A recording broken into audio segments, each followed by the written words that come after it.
Bienvenidos un día más a este canal. Yo soy Morellana y hoy vengo a contaros una historia que seguro os provocará terribles pesadillas. Y es que en este vídeo vengo a hablaros de un caso que tendría que haberse conocido como el caso de Meredith Kercher.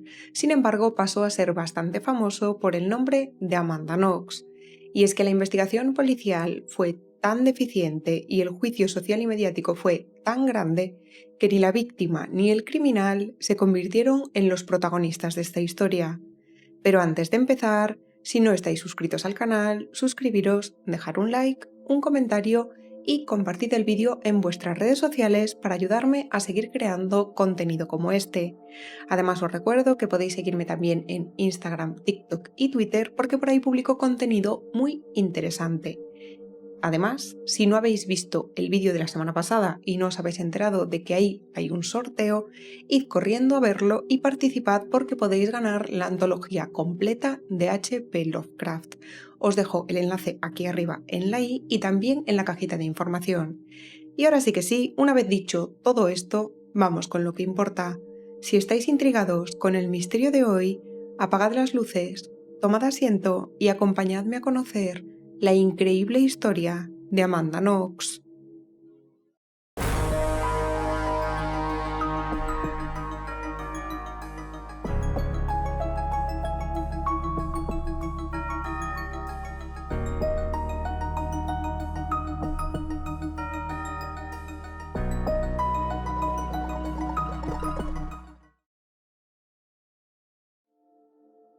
Para empezar a contar esta historia tenemos que remontarnos al viernes 2 de noviembre del año 2007 y viajar a la ciudad de Perugia, en Italia.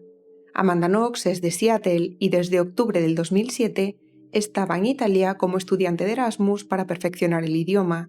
Además de estudiar, trabajaba las noches de los martes y los jueves en el pub Le Chic, propiedad de Patrick Lumumba, un inmigrante congoleño. Amanda vivía en una antigua casa de campo situada en la calle Vía de la Pérgola número 7. Esta casa estaba dividida en dos viviendas y en ambas vivían estudiantes. En el piso superior vivían dos italianas, Filomena Romanelli y Laura Mezzeri, además de Amanda Knox y Meredith Kercher, que al igual que Amanda es una estudiante de Erasmus, pero ella es inglesa y tiene 21 años. En la parte baja de la casa, que era un apartamento independiente, vivían 4 estudiantes italianos: Stefano, Marco, Giacomo y Ricardo. Amanda y Meredith hicieron muy buenas migas con ellos y bajaban en muchas ocasiones para pasar allí el rato. Ambas terminan fijándose en el mismo chico, en Giacomo, aunque finalmente fue Meredith la que terminó enrollándose con él. Como ya he dicho, Meredith y Amanda se llevaban bastante bien y unas semanas después de su llegada a Italia se fueron juntas a un concierto de música clásica, concretamente el día 25 de octubre. En este concierto, Amanda conoció a Raffaele Solesito, un italiano de 23 años del que se enamoró perdidamente. Ella tenía un novio en Seattle que también estaba estudiando este año de Erasmus. Ambos se mantenían en contacto habitualmente, pero habían acordado que podían conocer a otras personas durante este periodo de tiempo. Desde ese mismo día, desde el 25 de octubre, que es cuando se conocen, Amanda dormirá en casa de Raffaele. El viernes 2 de noviembre del año 2007, Amanda, que había dormido en casa de su novio, llegó a su apartamento por la mañana. Nada más llegar se dio cuenta de que la puerta estaba abierta y además no había nadie, lo cual le pareció un poco extraño, aunque no le dio demasiada importancia, ya que esta puerta solo se mantiene cerrada si le das una vuelta a la llave, así que pensó que a alguna de sus compañeras se le habría olvidado. Nada más entrar, se fue al baño para darse una ducha, y allí vio en el suelo y en el lavabo unas cuantas gotas de sangre. A esto tampoco le dio importancia, ya que pensó que alguien podría haberse cortado, podría ser sangre menstrual, e incluso ella, unos días antes, había saltado por hacerse unos agujeros en las orejas. Se metió a la ducha y al salir sí que descubrió algo que le pareció un poco extraño, y es que en la alfombrilla del baño había otra mancha de sangre, pero esta era bastante más grande y tenía forma de pie, un pie también bastante grande y que parecía de hombre. Después de vestirse, fue al otro baño para secarse el pelo y allí descubrió que alguien había usado el inodoro y no había tirado de la cadena. Estaba lleno de heces. Esto, sumado a todos los detalles anteriores de las manchas de sangre, etc., sí que le pareció muy extraño y empezó a sentirse incómoda dentro de su propia casa. Así que apuró todo lo que pudo, se fue a la cocina, cogió un producto de limpieza y se marchó a casa de Raffaele. Allí estuvo con él limpiando la cocina, ya que la noche anterior se habían roto las tuberías y lo habían dejado a medio limpiar porque Raffaele no tenía friegasuelos. De ahí que Amanda cogiera un producto de limpieza antes de salir de su casa. Cuando terminaron de recogerlo y limpiarlo todo, Amanda le contó a Raffaele todo lo que le había pasado durante el tiempo que estuvo en su casa. Ambos se dirigieron hacia allí y descubrieron que seguía sin haber nadie en el departamento, por lo que Amanda decidió intentar ponerse en contacto con sus compañeras de piso. Primero llamó a Meredith, pero no consiguió que le cogiera el teléfono, y después llamó a Filomena, que tras contarle todo lo que le había pasado, le dijo que por favor inspeccionara la casa por si acaso encontraba algo extraño. Durante esta inspección, Amanda se dio cuenta de que la puerta de la habitación de Meredith estaba cerrada con llave. Además, la ventana de la habitación de Filomena estaba rota. Rafael y Amanda llamaron a la puerta de Meredith, sin embargo, no obtuvieron respuesta, por lo que decidieron bajar al piso de abajo para ver si su ligue, Giacomo, sabía algo de ella. Pero ninguno de los estudiantes estaba en casa. Sobre la 1:20 del mediodía aproximadamente, Filomena, que se había quedado preocupada, llamó de nuevo a Amanda, y ésta la puso al día de todo lo que se había encontrado en la casa, por lo que Filomena obviamente le dijo que llamara a la policía. Al poco de la llamada llegó una patrulla. A Amanda y Rafael les sorprendió bastante la rapidez. Sin embargo, este policía no estaba allí por la llamada que ellos habían hecho, sino porque venía a devolver 2 teléfonos móviles que alguien se había encontrado y que pertenecían a Meredith Kercher. Al poco tiempo de la llegada del policía, Marco, el novio de Filomena, llegó a la casa, acompañado de su amigo Luca, y pocos minutos después llegó Filomena también junto a una amiga. El policía, que pertenecía a la policía postale, les dice a los chicos que él no tiene autoridad para derribar la puerta de la habitación de Meredith. Por lo tanto, será Luca, el amigo de Marco, el que se ofrezca para hacerlo. Cuando derribaron la puerta, lo que se encontraron en la habitación fue un cuerpo sin vida. Este estaba tirado en el suelo y tapado con un edredón. De hecho, solo podía verse su pie, que sobresalió un poco por debajo de este. Otra de las cosas que llamaban la atención era la huella de una mano que se encontraba en la pared. Tras encontrar toda esta escena, se dio aviso a la policía de homicidios y se dio orden de que nadie entrara en la habitación a excepción de la policía científica y el médico forense. Junto a la policía de homicidios llegó también el fiscal Giuliano Minghini, y cabe decir que tanto la policía como el fiscal entraron en la escena del crimen. Además, Minghini era conocido por su abuso de poder y precisamente después de que pasara todo este caso de Amanda Knox y Meredith Kercher, fue suspendido, aunque al poco tiempo fue ascendido a fiscal general. Cuento todos estos detalles porque de cara a cómo se desarrolla esta investigación es bastante relevante conocer la figura, o por lo menos a grandes rasgos, la figura de esta persona, del fiscal, que fue el encargado de llevar a cabo la acusación.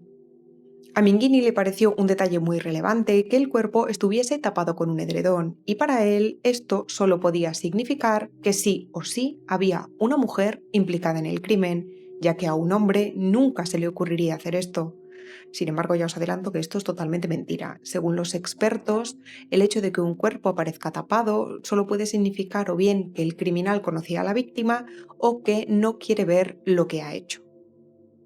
La policía científica, que venía de Roma, no llegó a la escena del crimen hasta las 12 de la noche, y para este momento ya había varias personas que habían entrado a la habitación, a pesar de que la policía aseguró haberla preservado.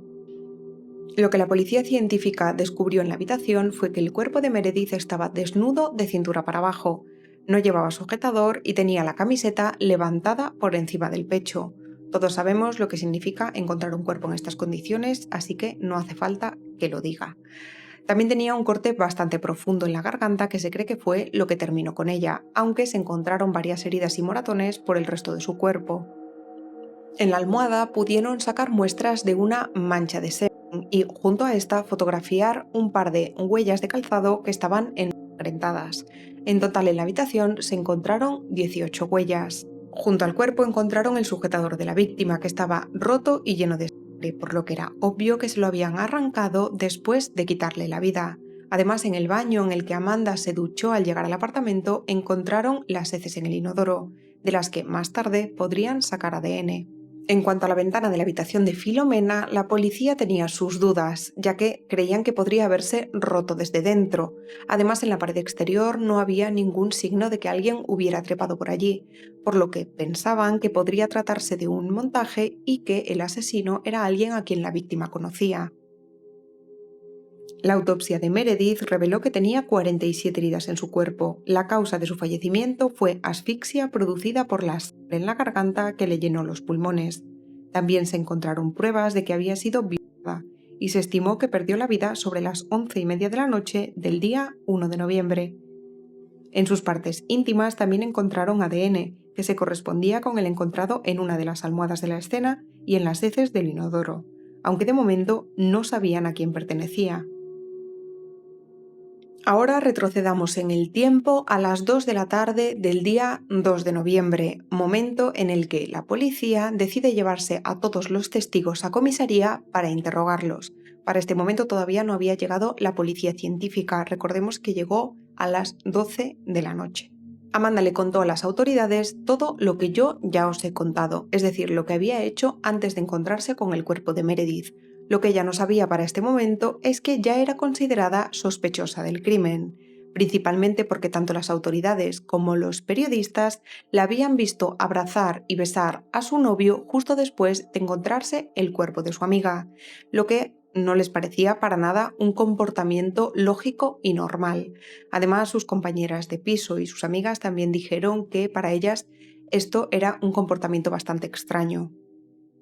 A las 3 de la madrugada, casi 12 horas después de haber sido llevados a comisaría, les tomaron las huellas dactilares y en este momento Amanda tuvo una crisis de nervios.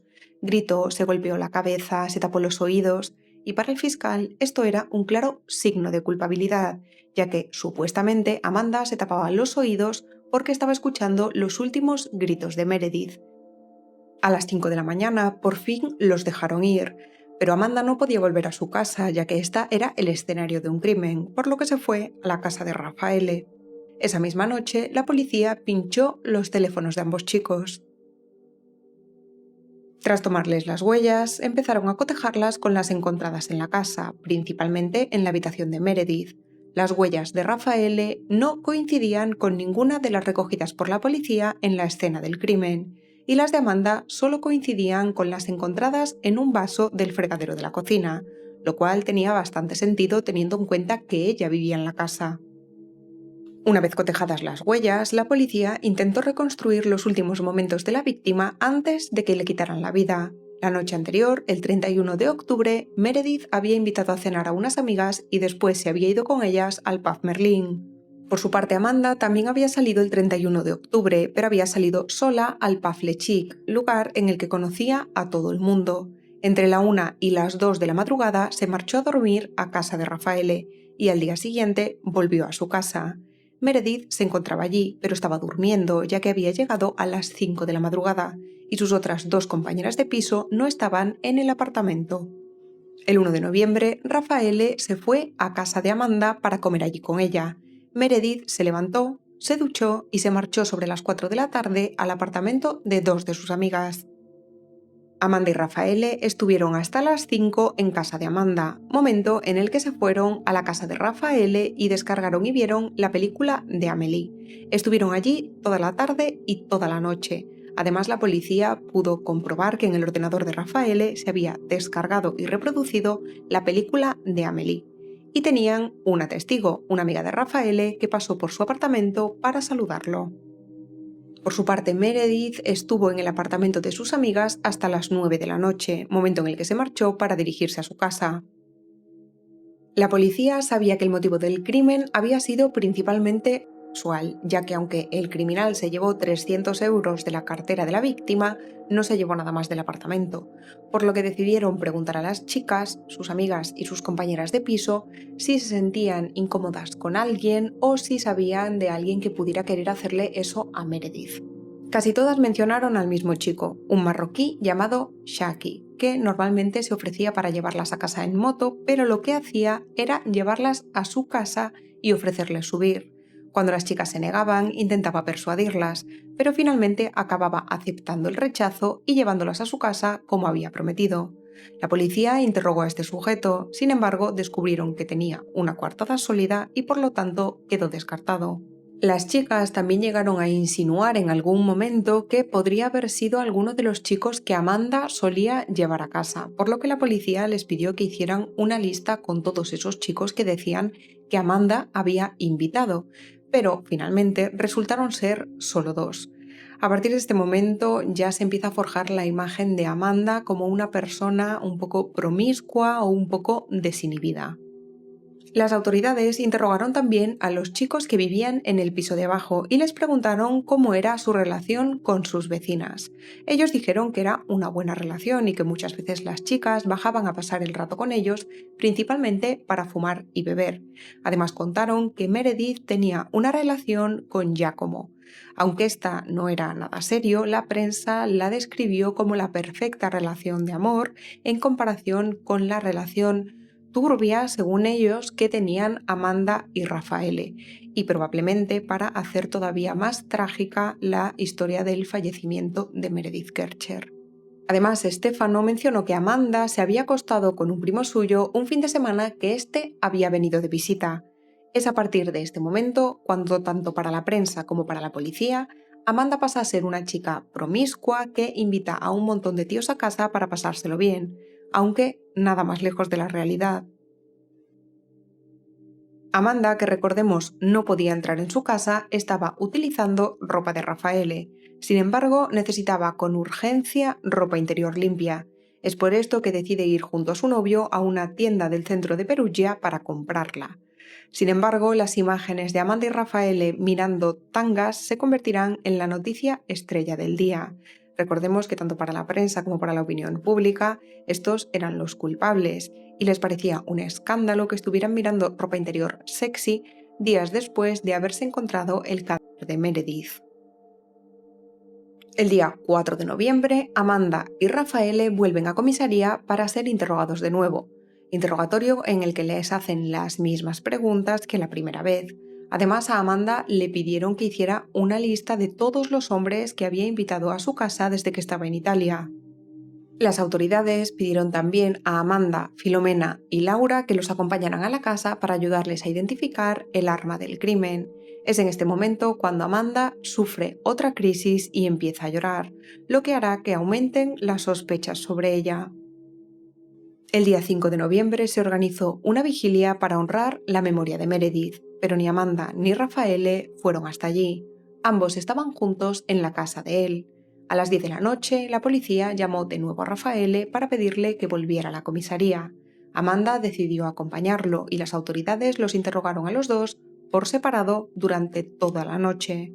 Cabe decir que a Amanda, que en un principio solo había ido a acompañar a Raffaele, no la interrogan en calidad de sospechosa, sino como persona informada acerca de los hechos.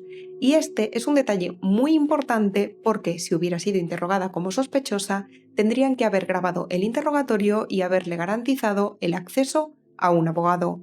Y obviamente ninguna de estas cosas sucedió ese día. La policía le pidió a Raffaele que se quitara las zapatillas y más tarde le dijeron que éstas coincidían con las encontradas en el escenario del crimen, cosa que era mentira ya que las de Raffaele eran 2 tallas más pequeñas. También le dijeron que tenían pruebas contra Amanda, otra mentira, y que sabían que él la estaba encubriendo. Raffaele insistió en su versión de los hechos. Dijo que aquella noche estuvieron los dos juntos, que efectivamente era jueves y Amanda trabajaba, pero recibió un mensaje de Patrick Lumumba diciéndole que no fuera. La policía insistió y finalmente Raffaele acaba diciendo que puede que esté equivocado y que puede que Amanda no estuviera con él toda la noche. Lo que pasó aquí fue que Raffaele se confundió con la noche anterior, la noche del 31 de octubre, en la que Amanda salió sola y se encontraron más tarde, sobre la 1 de la madrugada. Raffaele admitió más tarde que estaba agotado, que no podía más y que la policía lo estaba presionando tanto que al final terminó diciendo lo que querían oír. Además también dijo que fueron muchísimas horas de interrogatorio, muchísima presión y muchísimas preguntas, y que estaba tan confundido que ya no sabía ni por qué noche le estaban preguntando. Mientras se sucedía este interrogatorio, una patrulla estaba registrando la casa de Raffaele. En ella encontraron el ordenador en el que comprobaron que efectivamente se había descargado y reproducido la película de Amélie, lo que corroboraba la primera declaración del sospechoso. Además, también se llevaron un cuchillo de la cocina, solo uno, porque creían que era el que podía coincidir con el arma del crimen. Además, como la policía tenía pinchado el teléfono de Raffaele, sabían que solía llevar con él una navaja plegable, algo que comentó en una llamada en la que hablaba con su padre. Obviamente, en la comisaría le requisaron esta navaja y le dijeron que podría tratarse del arma del crimen. Mientras Amanda esperaba en la comisaría a que terminara el interrogatorio de Raffaele, dos policías le dijeron que si le importaría responder unas preguntas, y ella dijo que no. Como también tenían pinchado su teléfono, sabían que su familia le estaba recomendando ponerse en contacto con la embajada y que su madre estaba a punto de llegar a Italia. Esta era la última oportunidad que tenían para interrogarla sin supervisión legal. Amanda repitió de nuevo su versión de los hechos y dijo que efectivamente ese jueves no había ido a trabajar.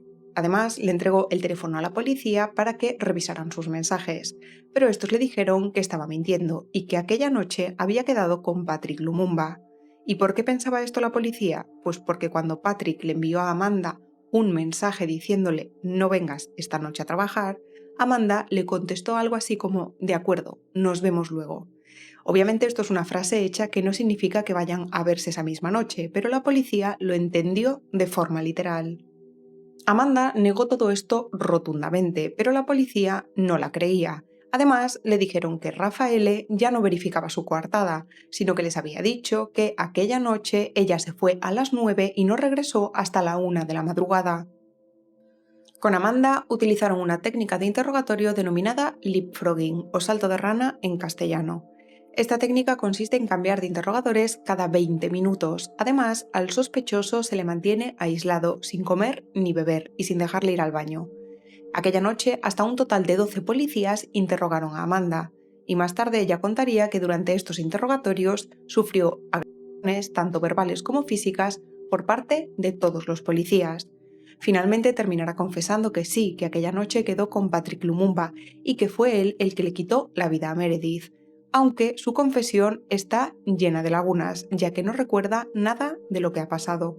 Tanto con Amanda como con Raffaele utilizan un método de interrogatorio llamado RAID, que sirve para someter a una enorme presión psicológica a los sospechosos. ¿Cuál es el problema? Que esta presión psicológica muchas veces suele llevar a confesiones falsas. Primero agotan al sospechoso y le bajan las defensas, para después mostrarle pruebas falsas.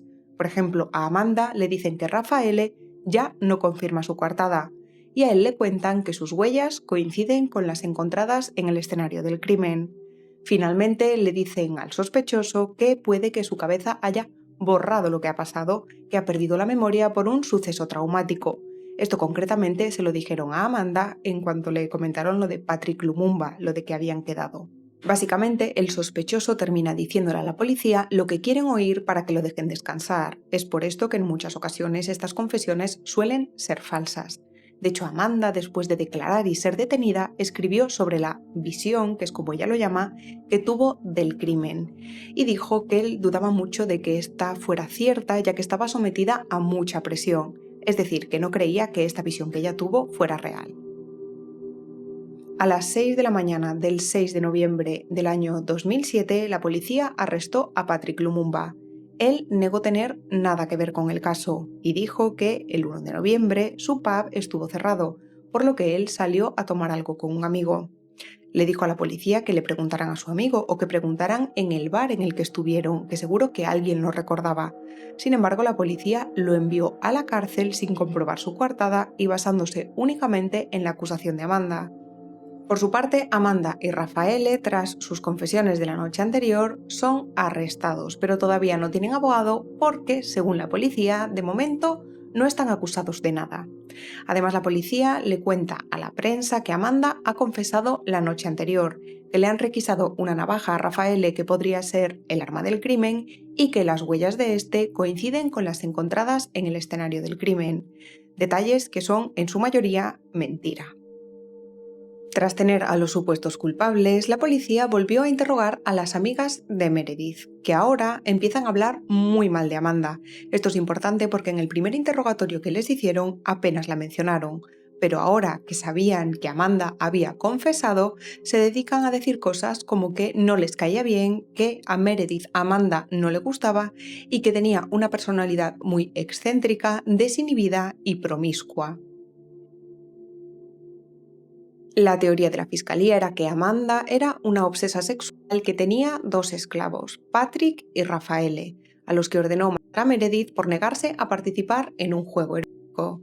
Además, encontraron una cuenta de MySpace que pertenecía a Amanda y en la que se hacía llamar Foxynoxy, lo que la policía relacionó automáticamente con juegos sexuales. Sin embargo, Amanda dijo que este era un mote que le habían puesto de pequeña cuando jugaba al fútbol. La prensa también empezó a utilizar fotografías de las redes sociales de los sospechosos sacándolas de contexto para generar noticias. Por ejemplo, utilizaron una imagen de Rafaele en la que estaba disfrazado de momia y sujetando un cuchillo para decir que era un coleccionista de armas blancas. El día 8, los tres sospechosos, Knox, Solecito y Lumumba, comparecieron ante la jueza, que al ver todas las pruebas tuvo claro que estaba ante los culpables del crimen. Además, la policía presentó las grabaciones de una cámara de seguridad en las que se veía a alguien dirigirse hacia la casa sobre la hora en la que se cometió el asesinato, asegurando que era Amanda. Más tarde se demostraría que no era ella. Pero esto no es todo, ya que la policía comunicó a la prensa que el cuchillo encontrado en la casa de Rafaele tenía ADN de Amanda en el mango y de Meredith en el filo. Seguro que recordáis que en la habitación de Meredith se encontró la huella de una mano ensangrentada, además de otras huellas dactilares. Bien, el 11 de noviembre de 2007, tan solo 5 días después de los arrestos, se demostró que estas huellas no coincidían con las de Patrick Lumumba. Y aunque quedan algunas huellas sin identificar, consiguen ponerle nombre a algunas de ellas, que pertenecen a un tal Rudy Guede, un chico de 20 años originario de Costa de Marfil y que se sospecha es culpable de varios allanamientos en la zona. Rudy Guede tuvo una vida muy complicada desde muy pequeño, apenas conoció a su madre y además su padre lo abandonó cuando tenía 15 años para volver a Costa de Marfil, dejándolo totalmente solo en Italia. Fue en este momento cuando la familia de un amigo suyo decidió adoptarlo. Esta era una de las familias más ricas de Perugia e intentaron ayudarlo en todo lo que pudieron. Sin embargo, al ver que pasaba de los estudios, pasaba de los trabajos que le conseguían y empezaba a aprovecharse de ellos, decidieron echarlo de casa. Sus conocidos lo describían como un buen chico, pero muy mentiroso y que no sabía distinguir entre lo que estaba bien y lo que estaba mal. Antes del asesinato de Meredith, Rudy ya se había colado en varias casas, en las que además de robar, aprovechaba para comer algo. La noche del 27 de septiembre, en una de estas casas, fue sorprendido por el propietario, y él, al verse sorprendido, lo amenazó con un cuchillo. Se había colado por una ventana. Días más tarde, la policía lo arrestó cuando la profesora de una guardería lo pilló intentando robar un portátil. A pesar de haberlo pillado en el acto y de encontrar varias pruebas en su mochila que demostraban que había participado en otros robos, tuvieron que soltarlo porque no consiguieron sacarle ni una palabra. Unos días después de que fuera liberado, Meredith murió apuñalada en su casa después de que un intruso se colara por la ventana. Además, se demostró que este intruso se bebió una Fanta de la nevera y se preparó algo de comer. El modus operandi coincidía a la perfección con el de Rudy Guede. Sin embargo, él estaba desaparecido. Un amigo de Rudy, que se había ofrecido a ayudar a la policía, habló con él por videollamada el 11 de noviembre. Rudy le dijo que efectivamente se había ido y también le contó su versión de los hechos. Esta era que había quedado con Meredith para mantener relaciones consentidas, pero que en un momento tuvo que ir con urgencia al baño y fue entonces cuando la escuchó gritar. Al salir vio a un hombre, pero no le pudo ver la cara. Este le habló en italiano antes de marcharse corriendo. Rudy fue junto de Meredith, que terminó perdiendo la vida en sus brazos. Él se asustó y huyó del lugar. Según sus palabras, Amanda no tuvo nada que ver. Pero esta versión de los hechos no cuadraba. A Meredith el sujetador se lo arrancaron teóricamente después de que hubiera fallecido, ya que estaba roto y lleno de sangre. Además, alguien intentó taponar la herida de su cuello y también le colocaron toallas por debajo de la pelvis supuestamente para mantener relaciones con ella después de que hubiera perdido la vida. Finalmente, Rudy le confesó a su amigo que estaba en Alemania, por lo que se emitió una orden para que lo arrestaran. Este arresto se produjo el 19 de noviembre y, cuando lo arrestaron, se dieron cuenta de que tenía unas heridas en la mano que se corresponderían con alguien que sujeta un cuchillo durante una agresión. Una vez arrestado, la policía entró en su casa, tomaron muestras de ADN y encontraron una caja de zapatillas que se correspondían en marca, modelo y talla con las huellas encontradas en la escena del crimen. Por desgracia, no pudieron encontrar las zapatillas, por lo que no podían ser analizadas. Sin embargo, recordemos que en las de Rafaele no había ni una gota de sangre. Ese mismo día, el 19 de noviembre, Patrick Lumumba es puesto en libertad sin cargos. Se ha confirmado su coartada. Esto obliga a las autoridades a crear una nueva teoría sobre los hechos y deciden utilizar la misma teoría que tenían antes, pero sustituyendo a Patrick Lumumba por Rudy Guede. ¿Cuál es el problema aquí? Que tienen que encontrar la conexión entre Rafaele y Amanda con Rudy Guede. Y como supuestamente Amanda es la líder de este grupo obsesa sexual, deciden intentar demostrar que ella se ha acostado con Rudy Guede. El plan de la policía era mentirle a Amanda. Mientras estaba encarcelada, le hicieron unas pruebas médicas y le dijeron que tenía SIDA, por lo que le recomendaron hacer una lista con todas las personas con las que se había acostado. Esta lista, como no, se filtró a la prensa, que empezó a llamarla pervertida e infectada. Por supuesto, en ella no se encontraba el nombre de Rudy Guede, que era lo que pretendía la policía. Después de que haya pasado unas semanas horribles creyendo que está infectada con una enfermedad incurable, la policía termina diciéndole que todo había sido un error y que en realidad estaba sana. El día 18 de diciembre, otro equipo de la policía científica hizo una segunda visita al escenario del crimen, en Vía de la Pérgola número 7. Tomaron fotografías y encontraron nuevas pruebas. La más importante fue el cierre del sujetador de Meredith, que, después de analizarlo, dirán haber encontrado el ADN de Rafaele Solesito. Lo raro aquí es que en la primera visita de la policía científica a la casa habían encontrado el cierre del sujetador, así que no tenía mucho sentido que no se lo hubieran llevado a analizar hasta ahora, 6 semanas después. Además, lo encontraron en un lugar distinto a donde se vio por primera vez. Hay que decir que el perfil de ADN que encontraron en el sujetador no era un perfil completo. El único perfil completo que encontraron fue el de Meredith, la víctima. Sin embargo, la policía decidió hacer público este dato justo después de que la defensa de Rafaele Solesito hiciera público un documento en el que demostraban que las huellas de zapatilla encontradas en el escenario del crimen no correspondían con las de su cliente. Fue el 15 de mayo del año 2008 cuando Rudy Guede admitió que las huellas de zapatilla eran efectivamente suyas. Dijo que tras ayudar a Meredith pisó un poco la zona y probablemente pisara la sangre. Además tuvo que ir al baño para lavarse un pie que tenía ensangrentado, lo que explicaría también la huella encontrada en la alfombrilla. El 11 de julio del año 2008 la Fiscalía pidió que se acusara formalmente a Knox, Solesito y Guede. Y el 9 de septiembre los abogados de este último pidieron que a él se le juzgara a través de un proceso abreviado. Su objetivo era el de separar su causa de la de Amanda y Rafaele, porque creían que si iban los tres a juicio, Rudy tenía muchas más probabilidades de ser condenado. Hay que aclarar que en el sistema judicial italiano un juicio rápido se aligera presentando menos pruebas y menos testigos, y además la condena se reduce en un 30%. Su juicio se desarrolló entre septiembre y octubre del año 2008 y las pruebas contra él eran muy contundentes. Tenían su ADN en el cuerpo de la víctima y en el inodoro, las huellas de sus zapatillas, sus huellas dactilares, grabaciones de cámaras de seguridad, sus confesiones, en fin, muchísimas pruebas. Además, en el juicio cambió su versión de los hechos y dijo que el hombre que vio aquella noche en la casa era Rafaele.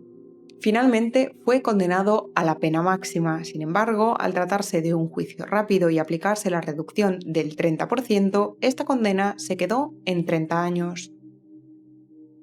El 28 de octubre del año 2008, Amanda Knox y Rafaele Solesito son acusados de violación y asesinato. Y para este momento, el fiscal que lleva el caso ya tiene una teoría mucho más elaborada sobre los hechos que sucedieron aquella noche. Ahora cree que ha sido una especie de ritual relacionado con el satanismo. Su juicio empezó el 16 de enero del año 2009 y duró casi un año. A pesar de la condena contra Rudy Guede, de todas las pruebas que había en su contra, de sus confesiones, de que no se ha encontrado ninguna conexión entre él y Rafael y Amanda, la prensa sigue hablando de un juego sexual entre Amanda, Rafael y Rudy en el que Meredith no quiso participar. En este proceso, las últimas grabaciones de las confesiones hechas por Amanda y Rafael no se admitieron como prueba, aquellas en las que os dije que se habían utilizado métodos un poco cuestionables. Sin embargo, la Fiscalía seguía en sus 13. Juzgaron a Amanda por su personalidad y por el número de personas con las que se había acostado, que como ya os he dicho, no habían sido tantas. Además, llamaron a declarar a las amigas de Meredith, que se dedicaron a hablar muy bien de ella y ponerla en un pedestal, mientras criticaban y hablaban mal de Amanda. Durante el proceso se puso la relación de Meredith con Giacomo, que ya os dije no era nada serio, como un ejemplo de amor y fidelidad, mientras que la de Amanda con Rafael era el ejemplo de la falta de moralidad. Según el fiscal, esto era lo que Meredith les había echado en cara, su falta de moral, por lo que ambos decidieron quitarle la vida. Como vemos, este ya es otro motivo nuevo de por qué habrían cometido el crimen. La policía presentó a varios testigos que sostenían entre comillas, la versión de la acusación. Uno de ellos era una vecina que se despertó a las 11 de la noche para ir al baño y escuchó un grito desgarrador que dijo que era de Meredith. Además, también había otro testigo, un adicto a las drogas, que situó a Amanda y Rafael en una plaza cercana la noche de los hechos. Este testigo tenía unas declaraciones un poco cuestionables, ya que dijo que aquella noche había buses esperando para llevar a los chicos a las discotecas, pero era festivo, por lo que las discos estaban cerradas y por lo tanto no había buses. Para establecer una conexión entre Amanda, Rafael y Guede, tienen a otro testigo, en este caso un traficante, que dijo haberlos visto a los tres varios días antes del crimen, a los tres juntos, quiero decir. Además, el dependiente de una tienda dijo haber visto a Amanda el día de los hechos comprando productos de limpieza. En el juicio se presentaron también varias fotografías en las que se podían ver unas pisadas ensangrentadas hechas por las zapatillas de Amanda. Bueno, supuestamente ensangrentadas. Además de algunas fotografías del baño en el que ella tomó una ducha antes de que se encontrara el cuerpo de Meredith, con las paredes totalmente llenas de sangre. Supuestamente. Nadie tomaría una ducha en un baño con las paredes manchadas de sangre, pero supuestamente Amanda sí lo hizo.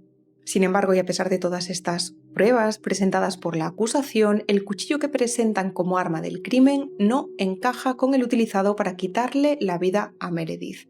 ¿Y cómo saben esto? Pues porque el criminal apoyó el arma en el edredón, el arma ensangrentada, por lo que dejó una marca perfecta de ella, en la que se puede apreciar su tamaño y su forma.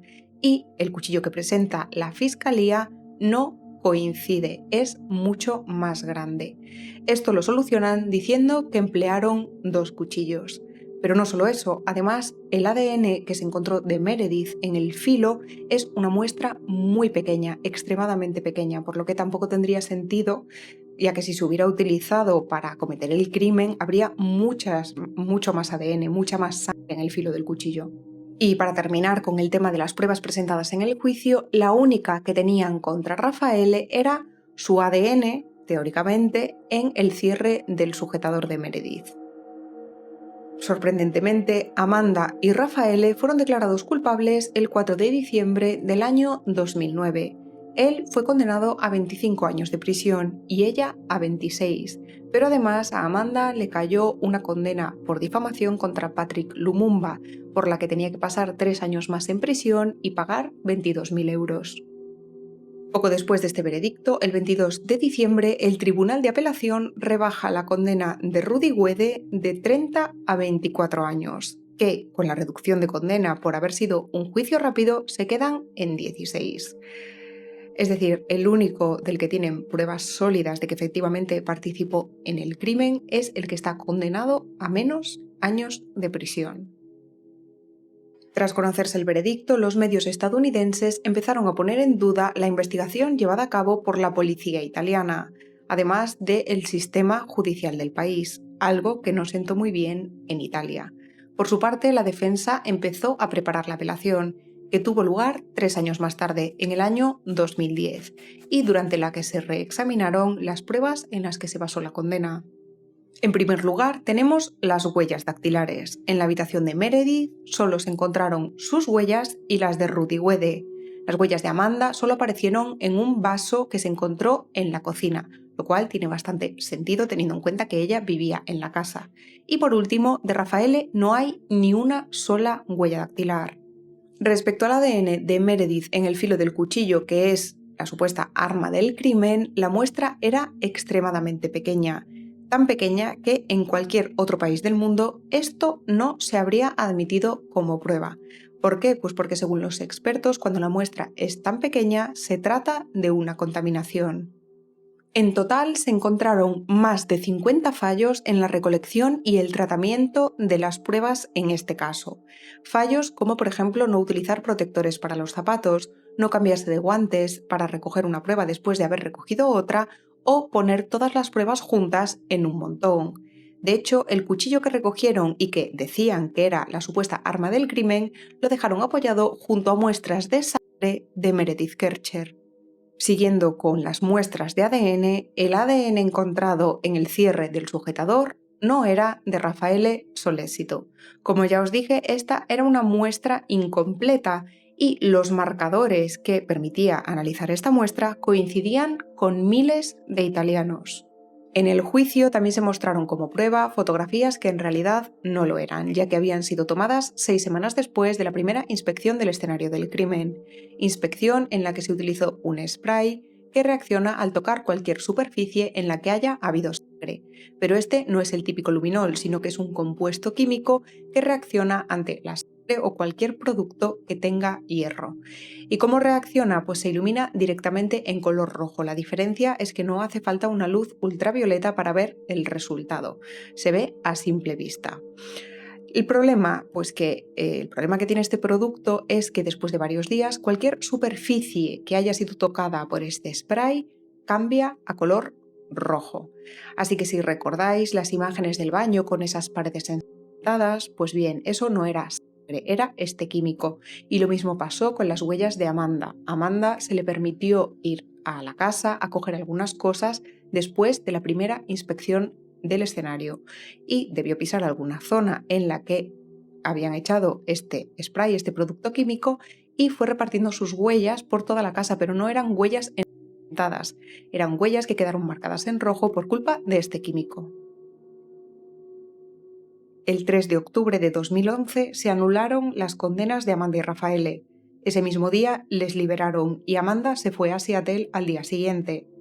Y esta historia podría terminar aquí si no fuera porque el 26 de marzo de 2013 el Tribunal Supremo italiano revocó la absolución y ordenó un nuevo juicio, que tendría que celebrarse sin pruebas porque fueron invalidadas científicamente en la apelación. El 30 de enero de 2014 se conoció la sentencia. El Tribunal Supremo había restaurado la condena de culpabilidad del primer juicio. Mantenían la sentencia a Raffaele, pero en el caso de Amanda aumentaban su condena a 28 años. En este caso, como los acusados apelaron inmediatamente, no se ordenó su ingreso en prisión. Además, Amanda estaba siguiendo todo el proceso desde Estados Unidos. Tuvieron que esperar más de un año para conocer el resultado. El 21 de marzo de 2015, el Tribunal de Apelación revocó de nuevo la condena de Amanda y Raffaele. Por fin eran libres. Además, este tribunal recalcó las grandes deficiencias de la investigación y resaltó que no había ninguna prueba que les implicara en este caso. Y el único acusado contra el que tenían pruebas, Rudy Wede, salió de prisión el 23 de noviembre del año 2021.